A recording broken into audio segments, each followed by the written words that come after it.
selection and then who plays where. I don't think he did so well, and a lot of people have asked me, do you want him to stay or he should be fired? Yeah, he should be fired. He should be fired, or if his contract has expired and then say, should this be hired again?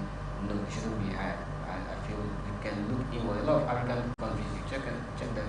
A lot of these big countries are looking inward. Just about the Super Eagles of the Super Eagles of Nigeria, yes. After the AFCON, they were arguing from 42 to 28 in the world and 30 after that.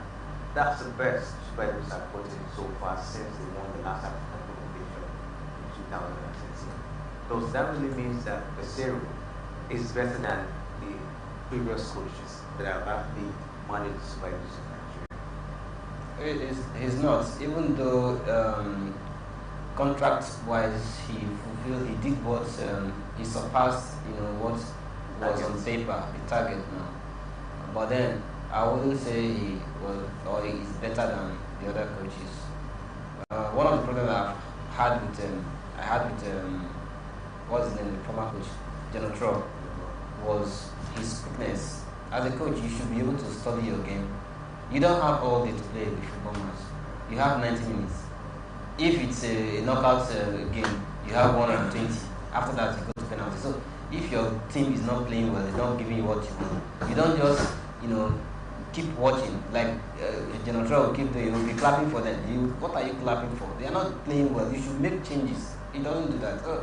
Pesero, his selection and how his command of the team, we cannot separate him from the victory. We cannot separate him from getting to go home with silver medal, at this at the just completed AFCON.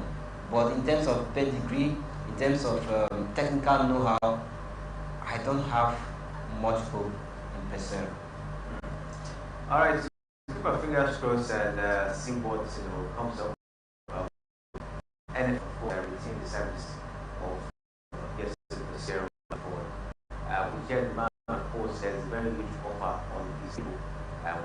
Nigerian if they actually with $90,000. He should go now. What is it? He should go now. If that one they offer, he should go. See, let me tell you one thing. Jose Pesero is, no disrespect to him, is below average coach.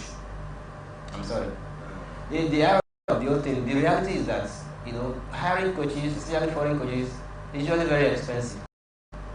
It is expensive. So if you want to go for quality coach or top coach, you have to be ready to break your bank account as a federation. Can we do that? The answer is no, because even the Genotro, the Pesero, the amount we've been paying, have we been faithful about that? There wasn't time, the news didn't go to media and say, oh, they are owing him so number of months. So hiring foreign coaches is expensive. So if NFF cannot hire a coach, look inward. Pesero is below average coach. That was why he was ready. I tell you, they reduced his pay. He was ready to, even if they had cut it down to $20,000 per month, he would have accepted. If they had cut it down to 10,000, I'm sure somebody would be laughing. He would have accepted because he don't get work. Bros, he don't get work. You understand? So if this thing they are saying that is it which country? Algeria, tabling 90,000, he should go now. What is he still waiting for? 90,000 against 50. Is the margin not much? So why is he still waiting? He should go. Alright, we'll keep our fingers crossed. Jose Pesero agent said in a few weeks, of course, his move will be decided very soon. Let's see what comes up. But at the end of the NFF, are they ready to retain the services? Pesero, huge money, of course, are waiting. Will he go down there, of course, to work with the Nigerian Algeria? Let's see how that will work. We get that Napoli have sacked manager Masari after just 3 months in charge and replaced him with Floridian's boss Francisco Cazorla. What do you make of it? Napoli, this is the 10th manager now for I think this season, for what we've seen so far. What is the issue at Napoli? Well, the Napoli thing has really affected so many people. Even guys who do business, with football have been very, very angry. It was people that I posted on Twitter to my followers who want to do business. I said, avoid Napoli. Avoid Napoli, because even the lowest team, at some point they couldn't even do over 0.5, score a goal. They can't. They would rather lose woefully. So very, very terrible.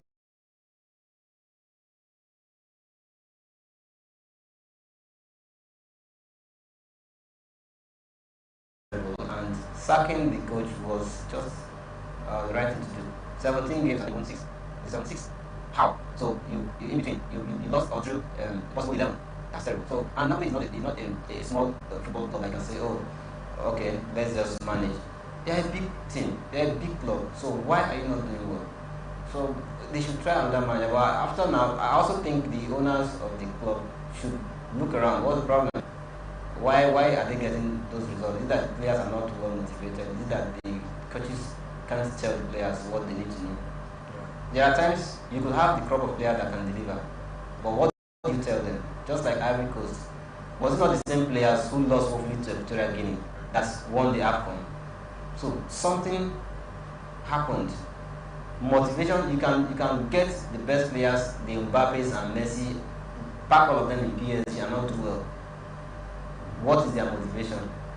So what happened to Ivory Coast was a case of motivation. Probably the MSC Faye told them something else. All the players looked around and said, come on, how can we host?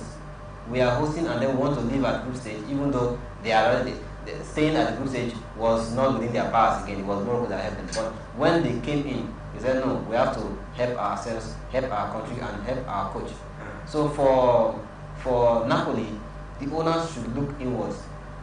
What are the coaches telling the players? Are the players not hearing what they should hear to ginger their swagger, as we always say in our local park, to win games?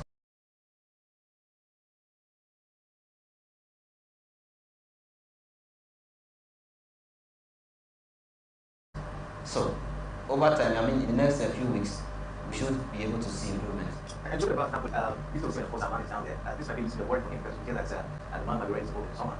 He actually found that people thinking of business of Kian like during the summer, this point in time. Well, I don't know what should be your kind of advice now to Simon at the moment at FC Napoli. It's unfortunate to see another year advice. He doesn't take advice. A lot of people, there was this clamor for him to leave Napoli. Long time ago, last year, leave. Then the ovation was even, louder. Leave to another club, because this law of diminishing return is natural. You hit the threshold, you want to remain there. It's difficult. From that threshold, the next thing will be a southward movement. So he should have left a long time ago. He still have the window, and good enough. He's still good. He's still an attraction to so many clubs. Even though at AFCON he didn't do well, but that's AFCON. That's a different problem. Everybody knows that the guy is good. He's a team player, and if he gets back to his club, he will pull the string. So this